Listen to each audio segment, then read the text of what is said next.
You know how sometimes you stumble upon a concept and it just clicks, like it connects all these dots you didn't even know were there? Yeah, definitely. Well, today we're diving into one of those areas, I think, the idea of spiritual identity. Hmm. It might sound a bit abstract, but as we'll find out, it's actually deeply personal. It really shapes how we see ourselves, others, our whole worldview, really.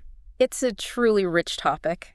And, for you, especially coming from elementary education and with that budding interest in psychology, this is going to offer some really incredible insights, I think. How so? Well, imagine understanding the nuances of how a child might start forming their beliefs, how their earliest experiences, even things that happen in the classroom, shape their worldview. Right, their sense of self. Exactly, their sense of self. It's all tied together with these deeper aspects of identity. It's not just about, academics, but about inner meaning, purpose, the whole tapestry of development. That's a really helpful way to think about it. So our mission today, then, is to unpack some pretty groundbreaking research, Douglas A. MacDonald specifically. Right. He's done a lot of work trying to bring some scientific clarity to this. Spirituality can be a pretty nebulous concept to study rigorously. Definitely. So we'll explore how spiritual identity fits into the bigger picture of identity theories, dig into a really robust, multi-dimensional model of spirituality he developed. The ESI, yeah. Exactly. And then trace how these different parts interact, how they dynamically shape who we are. Think of it as maybe a shortcut to getting really well informed on something that honestly touches everyone, whether they think about it consciously or not. Okay, let's lay the groundwork, because this connection, spirituality and identity, it's not new, right? It's been woven into religious texts, philosophical writings for centuries. Right, you see it everywhere. Yeah, in writings from all sorts of traditions, mystics, more modern thinkers like Ken Wilber, they've always recognized that, a person's spiritual journey, their beliefs about existence, their place in the universe, it's absolutely fundamental to who they think they are. It's an age-old question. So the idea itself has deep roots, but what's fascinating, like you said, is the scientific look at it. That's much more recent. That's the key distinction. For the longest time, it stayed mainly in philosophy or theology. Even the big names in psychology who touched on it. Like Jung, Maslow. Exactly. Allport, Jung, Maslow. They offered profound insights, laid some intellectual groundwork for sure, but their work didn't typically lead to, large-scale, systematic, empirical studies, not in the way we think of psychological research today. So proper scientific investigation, trying to measure it, study it in a controlled way. That's only been happening in the last few decades. Pretty much, yeah. It's really gained traction more recently. Researchers like Che, Lerner, Pohl and Smith, Templeton and Eccles, they've been bringing that scientific lens to these really personal, deep questions. Okay. So when psychologists did start looking systematically at spiritual identity, what frameworks did they lean on? Because general identity development, that's a huge field already. It is. And they naturally gravitated towards the dominant theories already being used. Two really stood out. Erickson's lifespan psychosocial theory. A classic. Right, from 1980. And James Marcia's model of identity status from back in 1966. These were the go-to frameworks for general identity research, so it made sense to see how they could, shed light on spirituality's role specifically. They provided a kind of ready-made structure. Let's start with Erickson then. His work is so foundational for understanding identity across our whole lives. Absolutely. Erickson gives us this broad developmental view. Identity isn't just something that happens in adolescence. It forms across the entire lifespan. He talked about these psychosocial crises at different stages. Like trust versus mistrust in babies. Exactly. Or identity versus role confusion in teenagers. Successfully navigating these crises leads to a stronger, more coherent sense of self. It's this lifelong journey of integrating experiences, adapting. Each stage brings challenges that shape who we become. And Marcia, he built directly on Erickson, right? Made it a bit more concrete for researchers. With those 4 identity statuses. Precisely. Marcia's model takes Erickson's ideas and makes them more operational. He proposed these 4 distinct states, or statuses, based on 2 key dimensions. Which are? Crisis, which for Marcia meant active exploration. Are you questioning things, grappling with alternatives? It's often a period of maybe psychological discomfort as you weigh options. Okay, so crisis is exploration. Yeah. And the other? Commitment. How much have you invested in a particular set of values, beliefs, or goals? Have you made a firm personal choice? So it's about how much you've explored and how much you've settled, essentially. Okay, so the first status is identity achieved. What does that look like? Identity achieved is seen as the most mature status. This is someone who's really explored different options, maybe questioned what they grew up with, tried things out. Done the work, basically. Done the work, yes. And after that exploration, they've made a firm personal commitment. They've chosen a path, a set of values that feels authentic to them. It's stable, but it's self-chosen. There's moratorium. Moratorium is when you're right in the thick of that exploration. You're actively questioning, trying things on, but you haven't made any firm commitments yet. So still searching. Exactly. Still searching. It can be an intense time, maybe uncertain, but it's a really crucial period for self-discovery. They're literally in a holding pattern, figuring things out. And foreclose, that one sounds a bit different. It is. Foreclose involves commitment, yes, but without much personal exploration. These folks often adopt beliefs or life paths directly from parents, maybe teachers, other authority figures. Without really questioning it. Right. Without much personal questioning or considering alternatives. It's a committed identity, and it can provide stability, but it's often more inherited than chosen. It lacks that personal grappling you see in the achieved status. Finally, identity diffused. Identity diffused is when there's neither much exploration nor any firm commitment. Individuals might feel a bit aimless, lacking clear direction, or sometimes they might just not be particularly concerned about it, or maybe feel overwhelmed and just avoid making choices. So a lack of both exploration and commitment. Correct.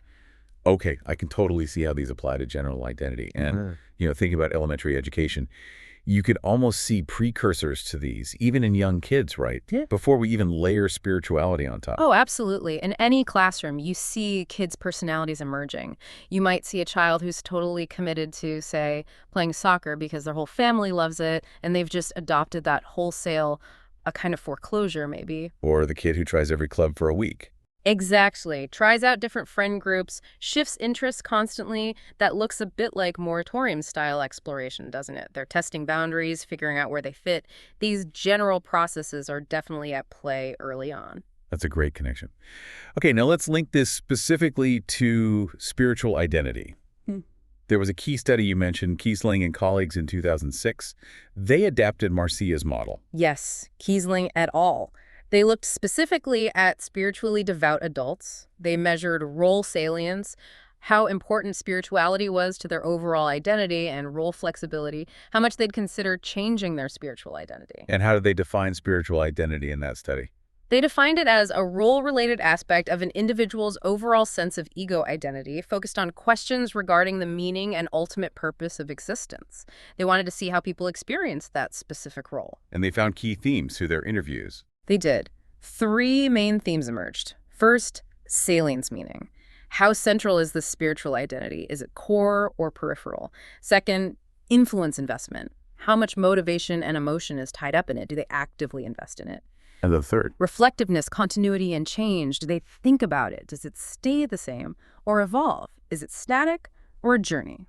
Okay, so when they mapped these themes onto Marcia's statuses, they found distinct patterns. Let's walk through those. What did foreclosed spiritual identity look like in these adults? For the foreclosed group, their spirituality was very much seen as something inherited from childhood, from family, from religious leaders.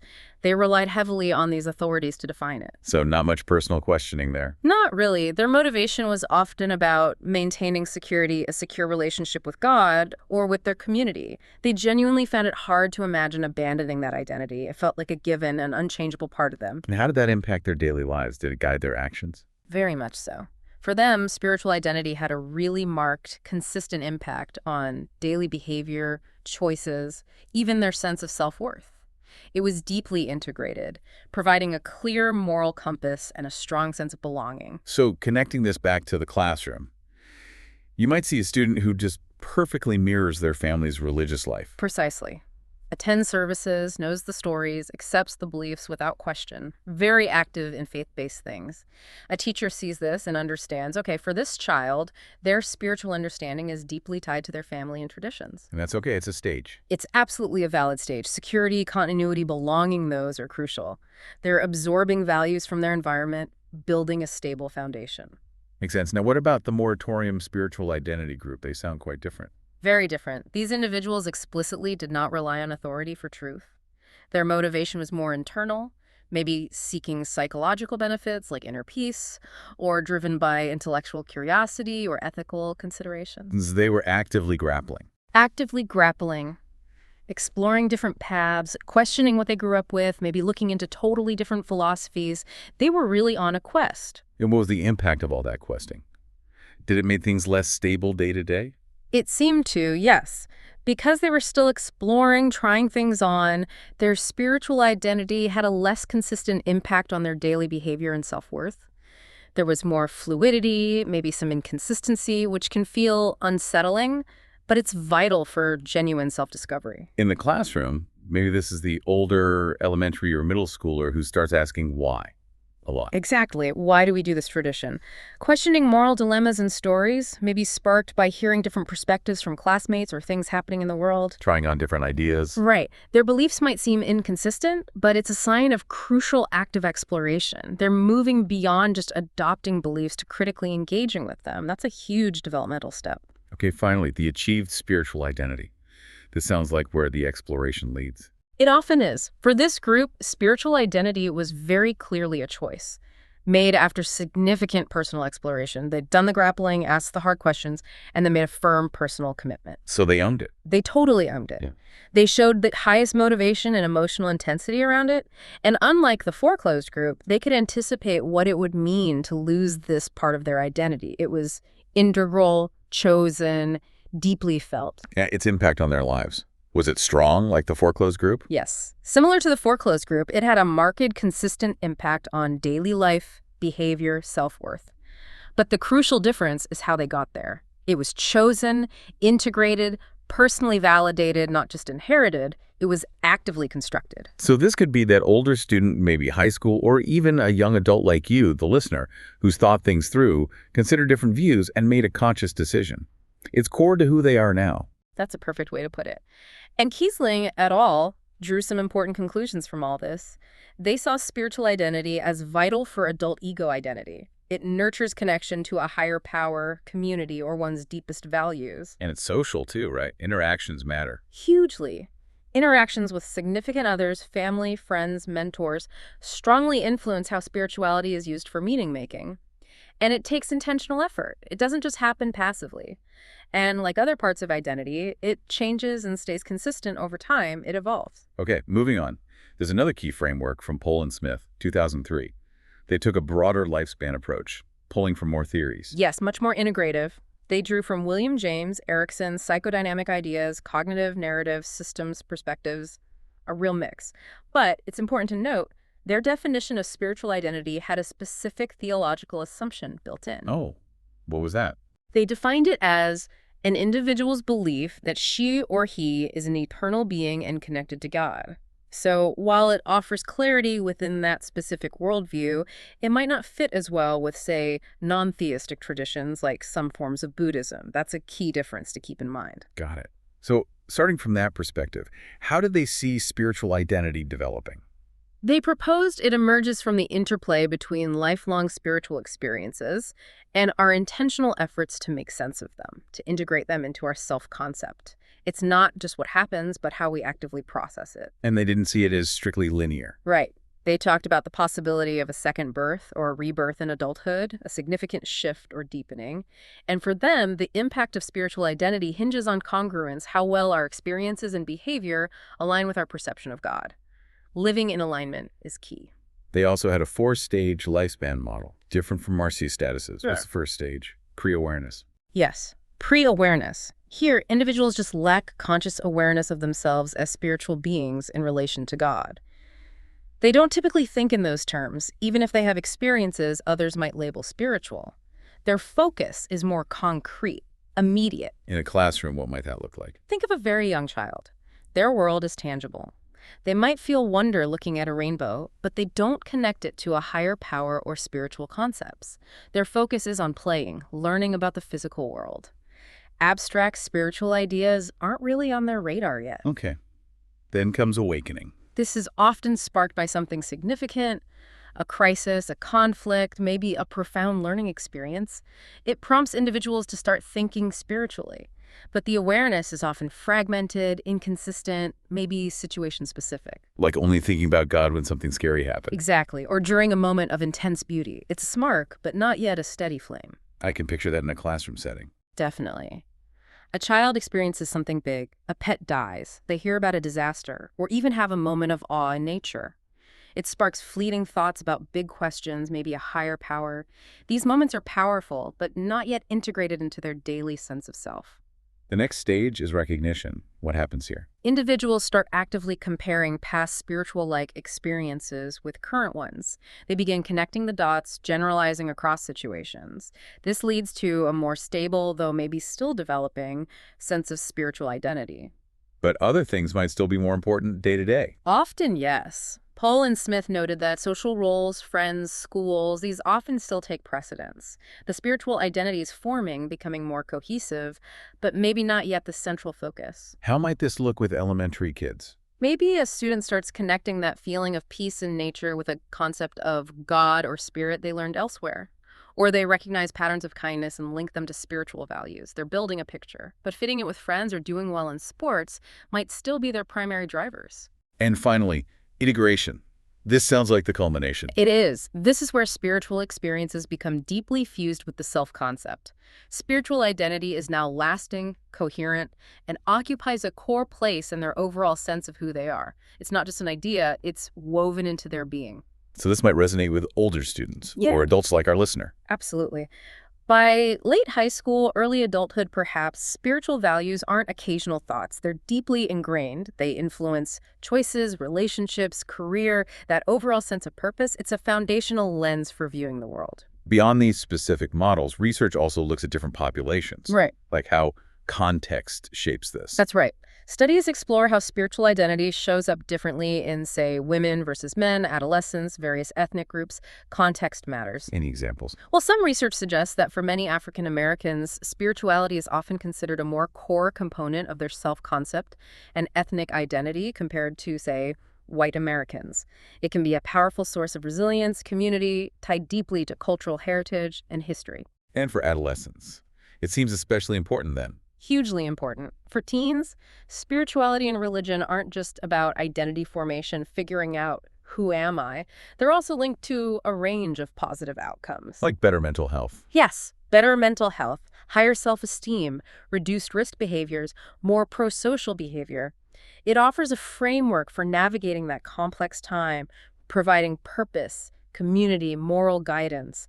It's a significant protective factor. Okay, so we've got these frameworks, these studies, but now we hit that big roadblock you mentioned earlier, the messy problem of defining spirituality itself. This is the elephant in the room for spirituality research. Despite all this promising work, there's just no consensus on what spirituality actually is. How different studies conceptualize it varies wildly. And that makes it hard to compare findings to build knowledge cumulatively. Exactly. It introduces so much ambiguity. You can't easily compare study A with study B if they're defining the core concept differently. It's so bad, some researchers have even argued maybe we should just abandon spirituality as a scientific term altogether because it's too murky. Wow. And you mentioned the Kiesling et al., and Pohl and Smith definitions illustrate this problem. They do. Kiesling et al. Treated it almost like a psychological role, focused on meaning-making, fitting it neatly into Marx's identity theory. You could argue it was a bit narrow, defined mostly by the theory they were using. Kind of forcing it into a box. Maybe. Then Pohl and Smith had a more complex, multi-component view, but their definition was explicitly tied to Judeo-Christian ideas, belief in God, and eternal soul. That limits its applicability to other traditions or non-theistic views. So one might be too narrow psychologically, the other too narrow theologically. Right. It perfectly highlights the confusion and the challenge for the field. So MacDonald saw this chaos and decided to build a better map. This led to his 5-dimensional model and the Expressions of Spirituality Inventory, the ESI. This sounds like a major step. It really was. He took a page from personality psychology to think of the big 5 traits, breaking down personality.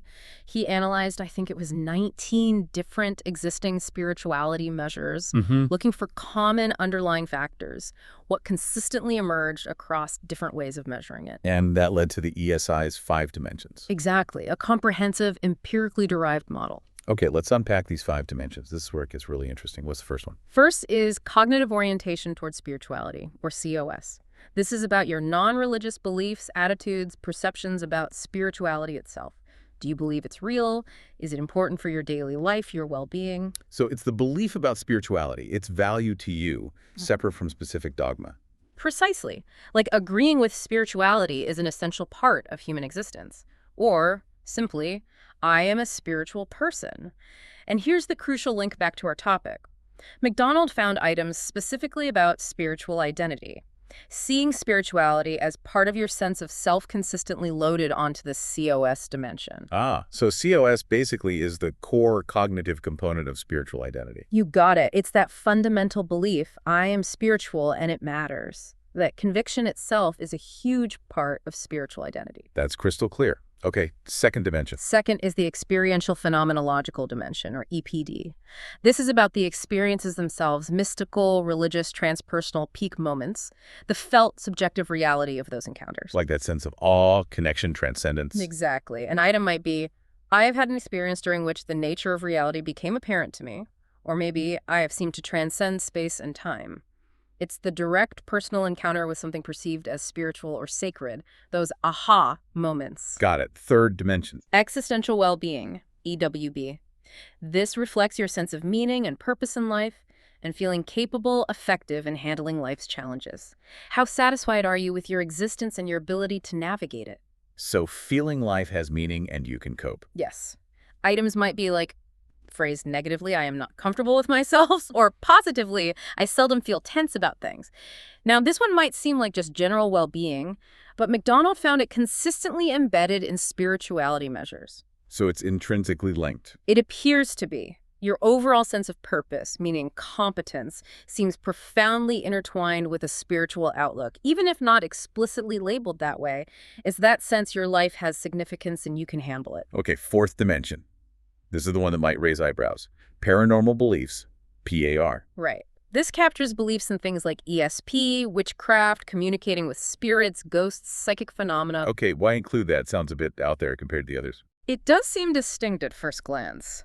But MacDonald's rationale was that nearly all religious and spiritual traditions, across cultures, describe unusual abilities, miracles, precognition, visions, often as signs of advanced spiritual development or divine intervention. So it's tapping into that aspect of the mysterious or extraordinary that often accompanies spiritual traditions. Exactly. It's not necessarily about believing you have these powers, but belief in the general possibility of such phenomena existing beyond ordinary understanding.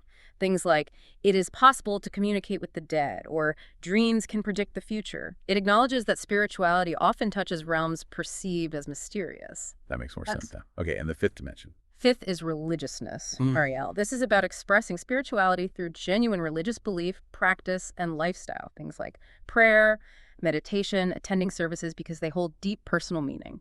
So it's the intrinsic motivation, doing it for its own sake, not just social pressure? Precisely. Like intrinsic religious orientation. Sample items. I believe that God or a higher power is responsible for my existence. Or I practice some form of prayer. It captures that internal, deeply held commitment to religious practice as a personal spiritual expression. Okay, so this 5-factor ESI model, why is it such a big step forward for studying spirituality? Several key reasons. First, it's incredibly comprehensive. It's one of the most inclusive maps of spirituality we have, like a taxonomy. Before this, measures were often fragmented, missing some dimensions. This gives a much richer picture. So a common, scientifically grounded language. Exactly. Second, it's empirically robust. These 5 dimensions consistently show up in studies across different samples using different measures. They're reliable, not just theoretical, and while they're related, they're distinct aspects. And crucially, it separates spirituality from being just about formal religion. Yes, that's the third strength. It's not confounded by religion in the way previous work often was. While people with a religious affiliation tend to score higher on COS, EPD, and REL, there aren't really significant differences between different religious groups, Christian, Buddhist, Muslim, etc. That's huge. It is. It helps differentiate broader spirituality from specific dogma. You can be spiritual without being traditionally religious, and this model captures that. Which points to cross-cultural relevance too. Indeed. Fourth, it shows good cross-cultural validity. Studies in the US, Poland, Uganda, India, Korea, Japan. It seems to hold up across diverse cultures and languages, suggesting it taps into something fundamental about human spiritual expression. And finally, it has practical uses. Yes, very practical. It helps organize research on how spirituality links to health and well-being. It shows different dimensions have different effects. COS, REL, EWB often link positively to health. EPC and PR can be mixed, sometimes even negative, depending on interpretation. So it allows for a much more nuanced understanding. Exactly. Right. Which is vital for things like therapy or support. Okay, so the ESI describes what spirituality is made of. But McDonald went further, right, to explain the how and why, how these pieces interact to form spiritual identity. The directional biopsychosocial model. Right. The ESI is the taxonomy, the what. The directional model is the how, the dynamic flow. It organizes the ESI dimensions into 3 levels, showing causal influences, how they build on each other. It gives a functional understanding. Let's break down those 3 levels. Level 1, core biosocial mechanisms, the foundation. Exactly, the fundamental biological and social building blocks that influence spiritual development. And within that, you have the experiential dimension, EPD, as the bio part, suggesting a biological basis. Correct. EPD spiritual experiences themselves seem to have stable neural correlates. Brain imaging studies show activity in frontal, temporal, parietal lobes during these experiences. This has led some to suggest our nervous systems might be kind of hardwired with the potential for them. So our brains might be naturally equipped for these kinds of profound moments. That's the idea. These experiences are seen as part of our innate potential, powerful causal agents. But, and this is key, the experience itself doesn't automatically equal spiritual identity. If it's interpreted negatively, like a symptom of illness, it might not be integrated that way. Interpretation matters. For our listener in elementary ed, this reminds me of kids' natural wonder. Maybe that's a precursor. It's a great connection. That sense of awe looking at the stars, deep emotional responses to music or nature, Maslow's peak experiences. They might be biological foundations for later spiritual awareness, even if the child can't label it yet. A teacher seeing a child lost in awe during a science lesson, that profound inner experience is part of their development. And the social part of level 1 is religiousness, REL, the community aspect. Yes. REL, engaging in religious belief, practice, lifestyle, acts as a social vehicle, gives us language, concepts, practices to understand and express spirituality. It can even facilitate experiences through meditation, rituals. But just showing up isn't enough. Not always. It provides the structure, the context. But mere participation doesn't guarantee activation of experiences or deep spiritual expression. Internalization and personal meaning are key. How does this play out in a school setting? Think about cultural celebrations, stories, community service projects, even secular ones. They expose kids to values, rituals, narratives. These social learning opportunities shape understanding of meaning, purpose, community things, often tied to spiritual frameworks, regardless of specific religion. The social environment provides the tools. So EPD, bio-experiences, and REL, social learning, interact to set the stage for our internal thoughts at the next level. Precisely. The biological capacity and the social learning are distinct but related. They form the bedrock for level 2. Level 2, internalized cognitive schema. This is where beliefs and attitudes come in, how we think about it all. Exactly. Here we find cognitive orientation towards spirituality, COS beliefs about spirituality's existence and importance, and paranormal beliefs, PAR. These are primarily about beliefs and attitudes, the mental frameworks or schema that organize information, shape perception, influence coping. So the experiences in social learning from level 1 feed into these schemas. Right. EPD and REL are seen as the core causal inputs that shape how spirituality manifests cognitively. Our beliefs, attitudes, our very sense of spiritual identity. COS. What you experience and what you're taught shape what you come to believe. And in the classroom, kids are building schema all the time. Constantly. If a child has lots of those profound EPD-like moments or is heavily involved in REL-like community practices, they might form strong internal beliefs, a strong COS, thinking there's a purpose or I am a spiritual person. These beliefs then become a lens for interpreting everything else. Okay, finally, level 3, appraisals of functioning, how we evaluate our lives based on all this. Yes. This level is about evaluating your own functioning and satisfaction, mainly captured by existential well-being, EWB. How well are you coping?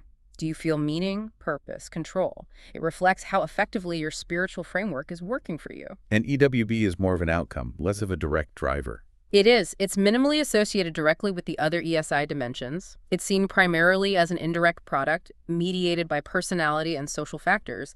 It's how well you're thriving, influenced by the interplay of spirituality, personality, and context. So what are those key influences on EWB that connect back? Well, social support and optimism are huge. Feeling connected and having a positive outlook boosts well-being regardless of specific spiritual beliefs. Hard to feel good if you're isolated or pessimistic. Personality traits matter too. Definitely. Things like extroversion and emotional stability, low neuroticism, correlate with both EWB and EPD. Certain temperaments might predispose us to experience and appraise our spiritual lives differently, affecting well-being. What about locus of control? Feeling in charge versus feeling powerless? That's crucial. An internal locus of control feeling you shape your destiny is linked to stronger spiritual identity and better EWB. If you feel agency, you're more likely to invest in finding meaning. An external locus feeling powerless is negatively correlated with EWB, COS, and REL. And then there's ego permeability. That sounds complex. The porousness of our boundaries. It's fascinating. Think of it like a mental filter. High permeability means you're maybe more like a sponge, easily affected by the environment, receptive to inner thoughts. Low permeability means more boundaried, less easily influenced. And how does that affect spirituality and well-being? Higher permeability seems linked to more spiritual experiences, EPD, and greater awareness of core beliefs, COS. This access to intense experiences and deep beliefs strongly influences how you evaluate your EWB. If you're more open, those experiences might profoundly shape your sense of purpose. So in the classroom, you see those differences, the highly sensitive, absorbent kids versus the more boundaried ones. Exactly. That difference might influence how they process experiences, including potentially spiritual ones, and integrate them, affecting their overall well-being. The more permeable child might internalize values more deeply or be more moved by moments of wonder. And demographics like age and ethnicity add another layer. They do. Older adults tend to score higher on COS, REL, EWB, lower on PAR, suggesting a maturation, maybe moving towards more integrated, well-being-focused spirituality. And as mentioned, African Americans often show stronger spiritual identification. Context matters. Lastly, that crisis feedback loop. Hardship can actually spur growth. Yes, it's a powerful dynamic. Lower EWB, maybe from a crisis or spiritual emergency, can force a review of beliefs, COS/PAR. That deep introspection can lead to positive change, realignment, and ultimately higher EWB. Adversity fosters integration. But being too comfortable might prevent growth. Potentially. Very high EWB might sometimes involve positive illusions, less self-awareness, less motivation to question or explore spiritual identity further. Why rock the boat if everything feels great? So a struggle can actually be a catalyst for deeper meaning. Precisely. In a classroom, a child facing a struggle, academic, social, family, might be prompted to reflect more deeply on values, strength, purpose. That looking inward can foster spiritual development and resilience, finding meaning even in difficulty. Okay, bringing it all together. Since spiritual identity is most closely tied to COS, that cognitive belief, I am spiritual, McDonald offers a focused, parsimonious model just for that. Yes, boiling it down to the core drivers. In this view, religiousness, REL, and the experiential dimension, EPD, are the primary social and biological causes. They directly and indirectly shape the formation and maintenance of spiritual identity, COS. Our innate capacity for experiences and our social learning are the engines. So experiences and social learning drive identity. That's the core. For EPD, ego permeability plays a role. More open boundaries often mean more experiences, strengthening spiritual identity. For our EL, social support is key. Family, community values reinforce the internalization of religious beliefs and practices, solidifying that identity. Which fits perfectly with general psychosocial theories. Group support reinforces identity. Exactly. Feeling supported in your spiritual path by your community helps make that identity feel real and strong within you. Wow, okay. We have covered a lot today. From Erickson and Marcy's foundations, through McDonald's incredibly detailed 5 dimensions, right up to his dynamic biopsychosocial model. Yeah, it's quite a journey. It really shows how spiritual identity isn't just this vague idea. It's measurable, you can study it scientifically, and it's deeply tied to our biology, our psychology, our social world. And what McDonald's model really gives us is a powerful evidence-based, lens. It helps us see how all these different aspects, experiences, beliefs, practices, well-being, work together dynamically to shape our sense of self. It respects the complexity but makes it understandable. It fits with existing identity theory, but is broad enough for diverse experiences, a real step forward. Definitely. It provides a much more rigorous way to explore what it means to be a spiritual human being. So here's a final thought for you, our listener, especially thinking about your background in elementary education and interest in psychology. Now that you know how experiences, social learning, beliefs, even personality traits like ego permeability contribute to spiritual identity. Think about your future classroom. How might knowing about these dimensions help you create a more inclusive, supportive space? How could you gently encourage reflection, curiosity, meaning-making in your students without imposing anything specific? Recognizing that innate capacity for wonder and connection they already have. Exactly. Fostering an environment where those diverse spiritual selves, whatever form they take, can emerge and thrive. What could it mean to foster not just academic skills, but also that deeper sense of meaning, purpose, and connection for these young minds, knowing they're already starting to form these crucial parts of their identity, even in subtle ways? Something to definitely mull over. Well, Until our next deep dive.